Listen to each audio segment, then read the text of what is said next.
he's limited by his own force of will, his physical state, his mental state, so on and so forth, and he can't just wave his fingers and make something happen. He's actually got to speak the spell now. And so that becomes a limitation, which makes sense. Mm-hmm. And it makes the conflict have weight. You know, if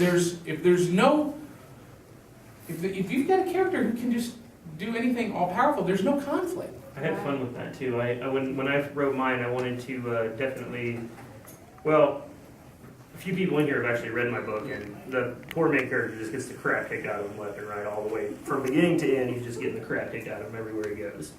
But for my limitation, I explained it as, you know, everybody talks about how, like, you have, I'm tired physically, I'm tired mentally, and then I just basically said there's a third category, I'm tired magically. There's only so many, and it burns calories. I mean, I have to sustain myself, I have to rest to be able to perform, you know, my spells and whatever. And of course, I put the limitation that different, which to me this was something that's important because you don't always see this sometimes when people write and they bring magic in. They have very strict rules that these magicians are they can either do this kind or they can't do this kind, or all magicians do this kind, or all wizards or whatever. And I basically created a world where each character, or each person who has the ability to, each magic user, they're different, because people are different. So maybe one's strong with, I can throw fire, and another one's strong with, I can be a clown and be scary and crazy and eat people. So yeah, but yeah, the limitations thing is, I think, crucial to any story, regardless of whether it's magic or not. You can't just have, you know, Superman running around crushing things. Well, I mean, I guess you can, because Superman's been huge forever. Yeah, but you know what? Superman's boring too, because he is a godlike character who has nearly no limitations.